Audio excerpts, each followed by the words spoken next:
The Lord began, there will be many left behind. Lord, I feel such sorrow for those who will be left behind, for all those we tried to tell, those in my family, those who had contempt for this message. He assured me, all will resolve itself to my glory. I weep for the innocent and the ignorant, the obtuse, the wicked, all who have ignored or rejected you, Lord.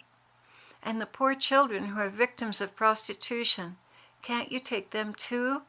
I know you love them more than I can imagine. And what about good Christians?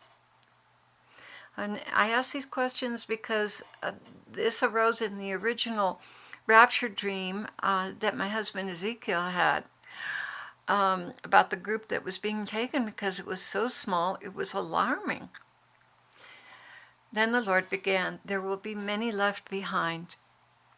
As Jesus spoke these words to me, I resisted him, and I didn't want to believe what I was hearing. He spoke solemnly, do you want to listen?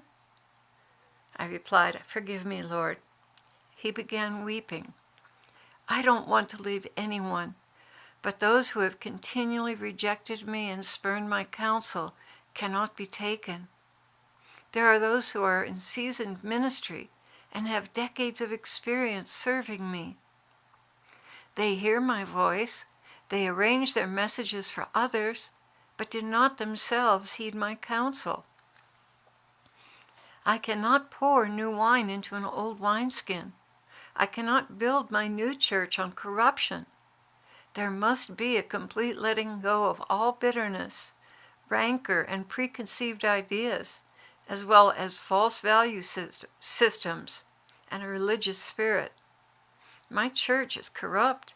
She must be purified, and what is soon to befall her is my provision for her purification. I have set before you many examples. At that point, he then began to list them by name, and with each person my heart sank, because I remember the grieving of the Holy Spirit within me as they one by one went their own way. And then he continued, there are faithful ministers whose lives have been full of these same examples. They've loved each one, they've taught them, suffered for them, but in the end they went their own way. Over and over again they have borne the crushing blow in their hearts, without bitterness or malice. Shall I not reward them for this? Let me take a break here and just say that apparently what he was saying is that there are pastors who become bitter and have rancor, and these are ministers that he's talking about here who haven't allowed that poison into their lives. So I'll go on with this. Shall I not reward them for this? Shall I not have a voice in the wilderness crying out and preparing my way? I tell you the solemn truth.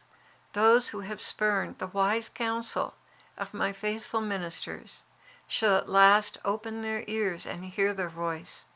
But it will be too late for them to avoid the trials that are coming upon the earth to try all souls. The mark of the beast will be the beginning of their sifting in earnest. It will begin with self-denial and little things and get right down to the vital basics. There will be a sifting as has never been before experienced in believers. The world has caught them up into a lifestyle and theology that did not exist in my early church.